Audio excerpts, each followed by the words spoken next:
aesthetic is employed through the use of the myth of the vanishing Indian. The leaflet mentions that, quote, the Hopi, frequently called the Moki, have been seen by comparatively few white people, unquote. By mentioning how few white people have actually witnessed the Hopi, the leaflet is reinforcing the concept of the vanishing Indian myth. This myth is characterized by the inevitable extinction of Indians and is deeply rooted in the Western aesthetic ideal of manifest destiny. As Americans move west, as they are supposedly positioned to do by the power of God, Indians inevitably become extinct, and this concept is one that pushes the tourist infrastructure to be so heavily invested in the myth of the vanishing Indian. As Indians disappear, the desire for their skilled work and authentic materials becomes greater, and this leaflet draws on that knowledge. The leaflet also employs the aesthetic convention of primitivism.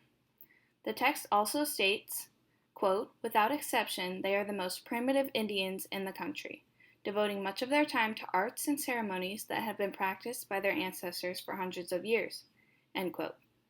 As discussed in Lecture 26, the primitivistic lifestyle of the Indians of Hopi House, such as that of Nampeyo, is heavily dependent on their deep connections to nature. This connection is performed through the use of natural materials to create these quote-unquote authentic Indian objects, like the pottery Nampeyo created that was sold as souvenirs to wealthy tourists.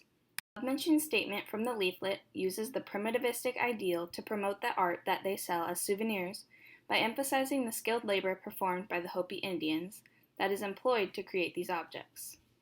The socioeconomic class of these indigenous peoples is conveyed through their performance of labor. The Harvey Company employed these peoples to perform as working-class individuals who must perform skilled labor tasks, such as those mentioned in the leaflet, of tending the fields, weaving garments, and building homes from scratch. This allows tourists to still maintain an interest in the Indians, as the work they are performing are skilled labor tasks, but these tasks which are performed are still indicative of their position as a part of the working class.